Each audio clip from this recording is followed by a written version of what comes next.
কেন জটিলতা? আল্লাহর রহমতে কোনো জটিলতা না এখন। বিসমিল্লাহির রহমানির রহিম। আমরা আমার সামনে একটা মাকে দেখতে পাচ্ছি, ফরিদা ইয়াসমিন, উনি চিটাগাংয়ে থাকেন। তো উনি আমাদের কাছে এসেছিলেন ক্যান্সার ট্রিটমেন্টের জন্য। জি তো উনি ইন্ডিয়াতে 25টা রেডিওথেরাপি নিয়েছেন, জি ক্যান্সার ভালো হয়নি। বাংলাদেশে প্রায় 12 থেকে 13টা কেমোথেরাপি নিয়েছে, তারপরেও আপনার ক্যান্সারটা কন্ট্রোল হয়নি। তো আমার এখানে আপনি কতদিন যাবত ট্রিটমেন্ট করছেন?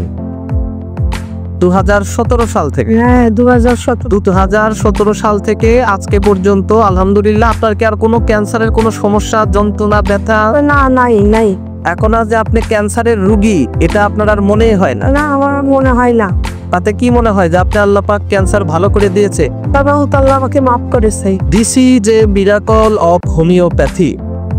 আমরা বলতেই পারি যে উনি ক্যান্সার থেকে এখন আলহামদুলিল্লাহ আল্লাহ পাক ওনাকে বের করে নিয়ে এসেছেন।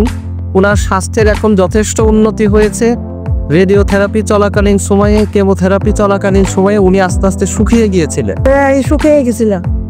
তো এখন উনি নর্মাল চলাফেরা, নর্মাল খাওয়া দাওয়া, একদম নর্মাল লাইফ উনি লিড করছে। তাহলে আমরা বলতে পারি হোমিওপ্যাথিক চিকিৎসাতে দুরারোগ্য ব্যাধি ক্যান্সারও আল্লাহ চাইতো ভালো সম্ভব। তো এখন কি আপনার আর কোনো সমস্যা আছে? ক্যান্সার কোনো জটিলতা? আল্লাহর রহমতে কোনো জটিলতা না। এখন আমরা বলতে পারি আপনি সম্পূর্ণ সুস্থ। জি আল্লাহর রহমতে। জি, আপনাকে ধন্যবাদ।